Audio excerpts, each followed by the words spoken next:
এদিকে মালদায় একের পর এক ব্লকে বিএলও তালিকায় জলজল করছে তৃণমূল সদস্যদের নাম। মানিকচক ব্লক, হবিবপুর ব্লক, একের পর এক ব্লক।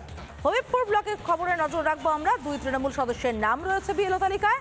মঙ্গলপুরা গ্রাম পঞ্চায়েতের তৃণমূল সদস্য নাম বাতিলের দাবিতে অভিযোগ জানানো হয়েছে নির্বাচন কমিশনে।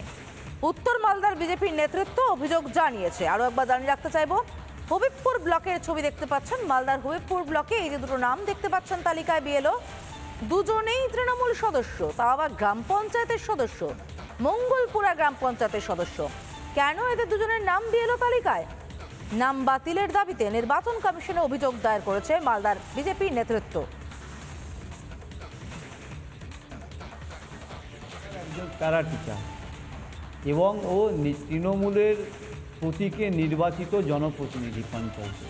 আমাদের কমপ্লেন করার পরেও তারা বিএলও হিসাবে নিযুক্ত আছেন, ট্রেনিং নিচ্ছেন এবং কাজ করছেন, যেটা নির্বাচন কমিশনের গাইডলাইনকে এখানে আর মান্যতা দেওয়া হয়নি। এই দুটো নাম যাতে আর বাদ দেওয়া হয় বিএলও হিসাবে, তার দাবি আমরা জানাচ্ছি। বিএলওর কাজ 10 বছর ধরে আমি প্যারা টিচার 10 বছর ধরে আছি। 2006 সালে আমার জয়েন্ট হয়েছে জনপ্রতিনিধি আমি টিএমসি মঙ্গলপুর অঞ্চল।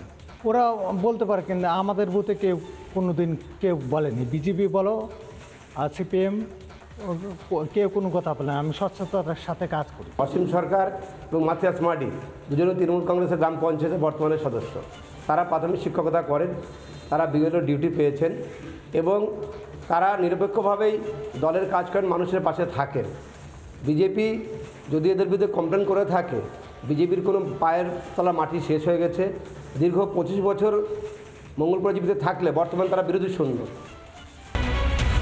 নানা ধরনের কন্টেন্ট দেখার জন্য লাইক করুন, শেয়ার করুন আমাদের ফেসবুক পেজ, সাবস্ক্রাইব করুন আমাদের ইউটিউব চ্যানেল।